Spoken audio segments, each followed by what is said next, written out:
On Sunday, I was in a stadium in Beirut with 60,000 other people.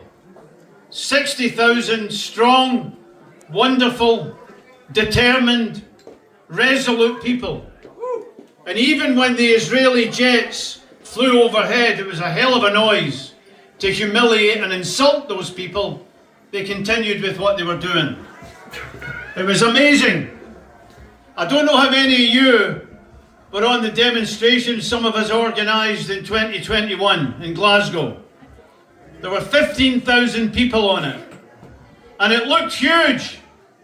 It really looked huge. One of the biggest demonstrations we've had in Glasgow.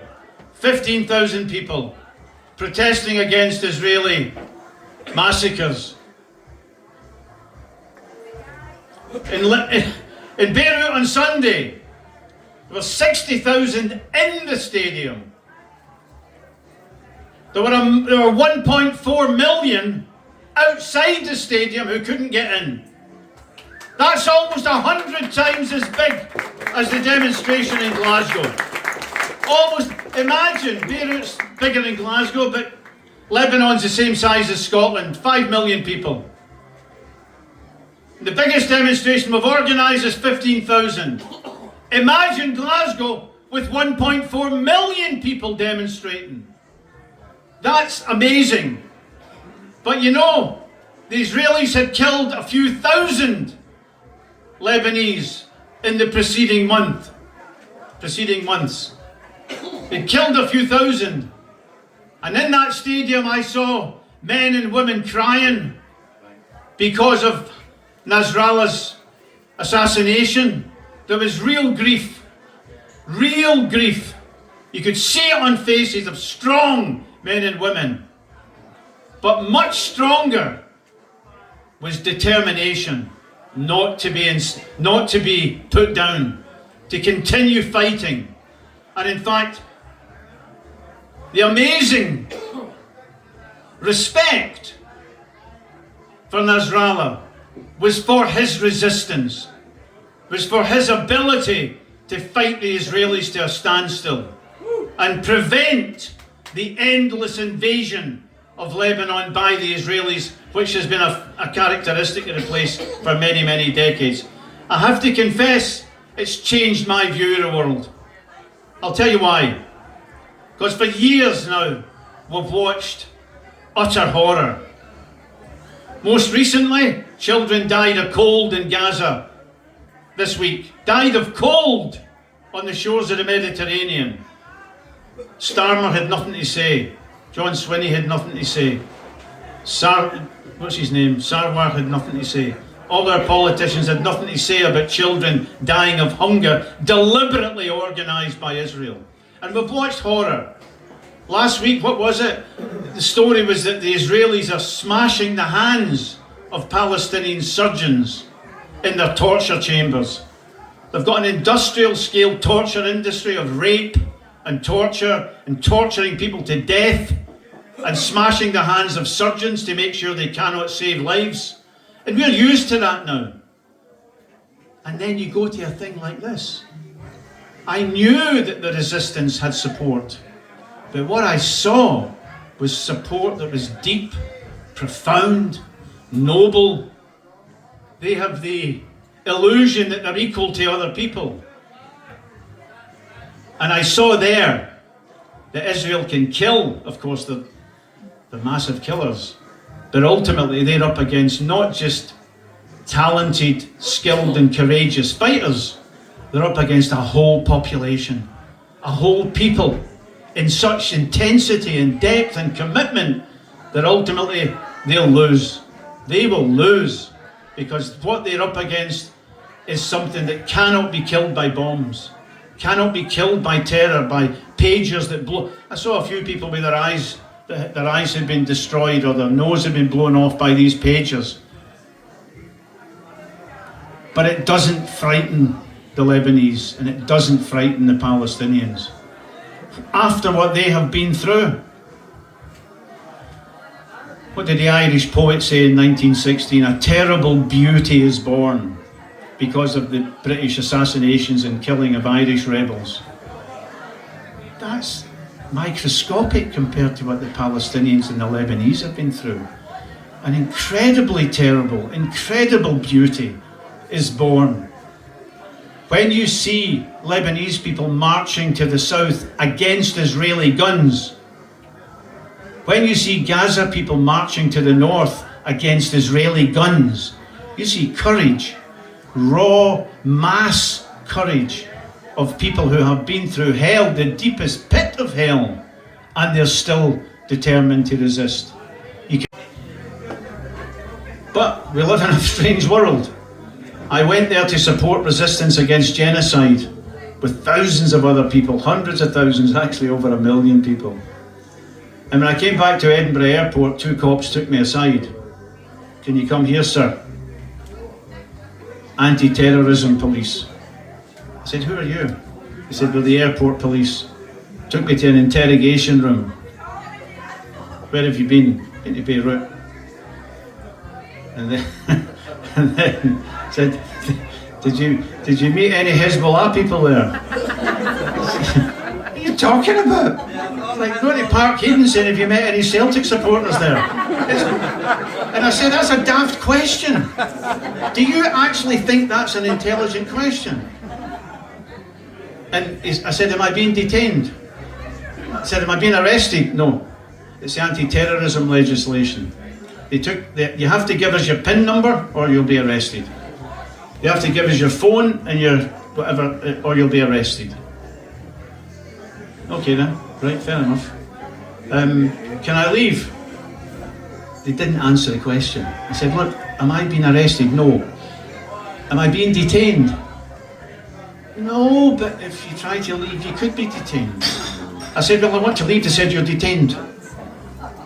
They do this trick that you're not legally detained until the word is said, to reduce the statistics for the number of people that are being detained under this ridiculous Terrorism Act, which is not about terrorism, it's thought crime. It's to prevent people saying and believing and articulating the right of anybody, to resist occupation, to resist dispossession, to resist mass murder. Because our government, and here's the thought, sorry guys, gals, you've got to let this sink in. Our government is not aiding the genocide. Our government is committing the genocide. It's part of the axis, the coalition of genocide. And when you look at Starmer, his wee ugly puffy face, wee like a birthday cake, he looks like a birthday cake walking about. When you look at that ugly face, you know he's capable of anything. Oh, by the way, you might have noticed Mr. Trump recently. If somebody made a film about last night and just used the transcript, nobody would believe it. They'd think it was a work of fiction. But there's the mafia Don Capo Corleone Trump. Says to Zelensky, whom I can't stand, but I feel sorry for him, sign there, I want $500 billion. No negotiation, sign it and get out of here. This is a mafia. This is a mafia with nuclear weapons, a mafia that controls our Prime Minister. Just a mafia Don demanding $500 billion. But Starmer and Trump disagree about Ukraine. They disagree. Not that Trump will speak, not that Starmer will speak up. He might say a few things, but he'll never say to Trump, you're an unhinged maniac. He won't say that. But they don't disagree over Gaza. They agree that the ethnic cleansing should continue to its conclusion. They agree that Palestinians have no rights. They agree to Starmer to keep quiet. They agree with the genocide. It's very simple. And that's their problem. It's not a Palestinian problem, it's our problem. I mean, if somebody in your family's a serial killer, it's your problem. It's not the victim's problem, it's our problem. Our Prime Minister is facilitating genocide. And the question is, what the hell are we going to do about it? We have to act. To The Hague? Everything. Well, Starmer to The Hague, of course. Of course. But look, we're guilty of genocide. and not for the first time. Black people in Australia only became legally human in the 1970s. I've got a Canadian passport. They were digging, a few years ago, they were digging up mass graves of First Nations people in Catholic churches and schools right across Canada, from BC to Nova Scotia, where I used to live. Mass graves.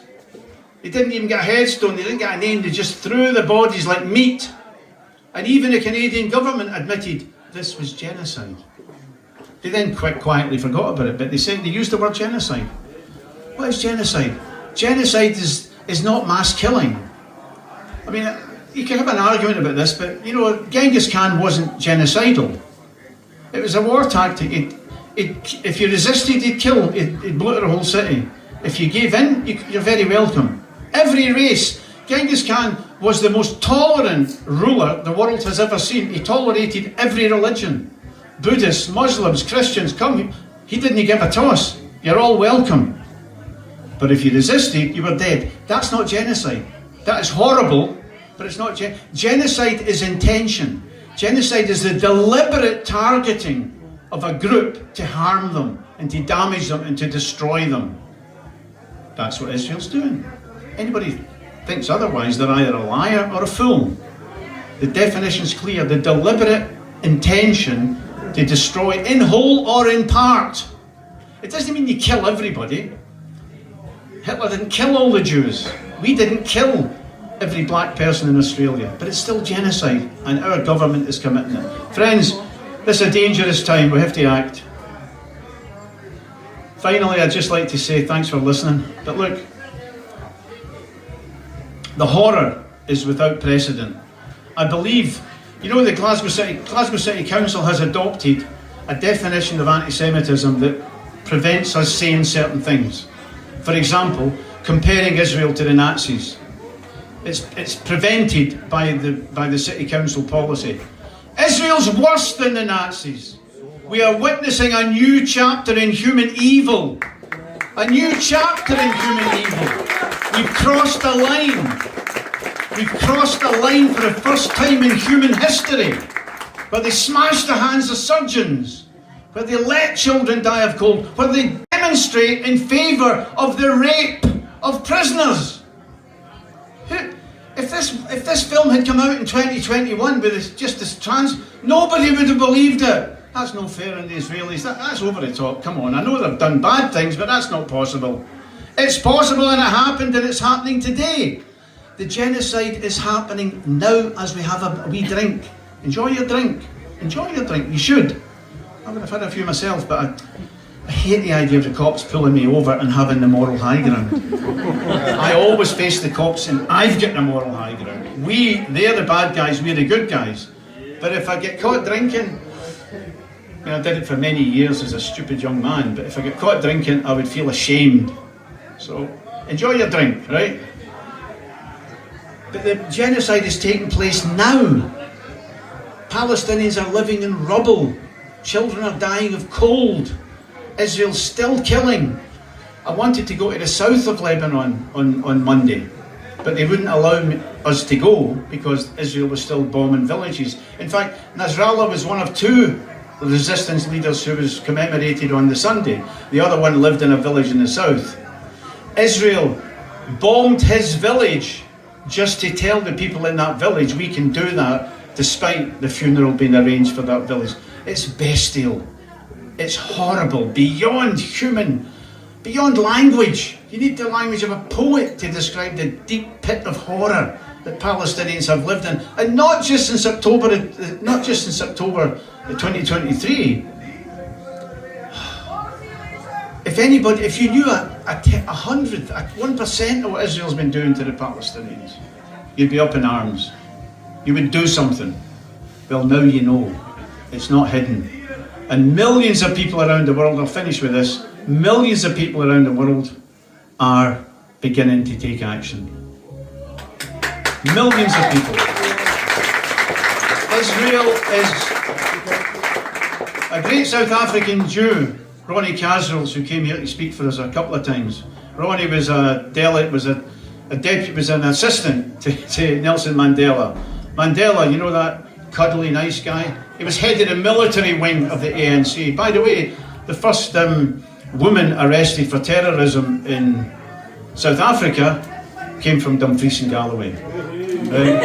So Scotland made a contribution to overthrowing the South African regime. But Ronnie came here, right? Ronnie was a fighter.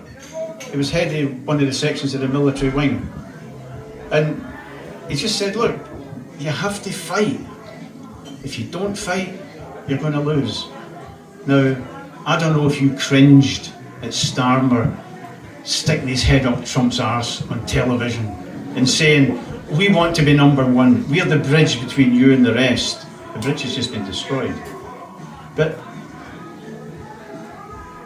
we're going to get a great trade deal with the USA, says Starmer. Trump says as well, we can do a really good trade deal.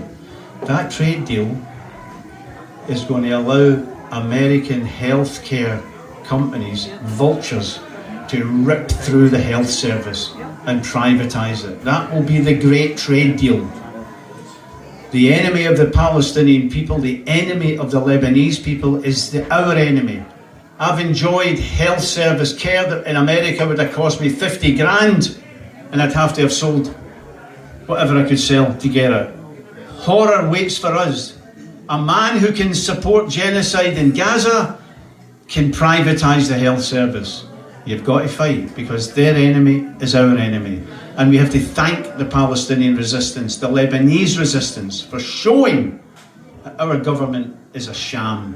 When they talk about democracy, they mean mass murder and smashing surgeons' hands so they can't operate and children freezing to death. Friends, if you don't fight on behalf of the Palestinian and the Lebanese people, fight on behalf of yourself because their enemy, the mad, unhinged Trump, is our enemy as well. Thank you.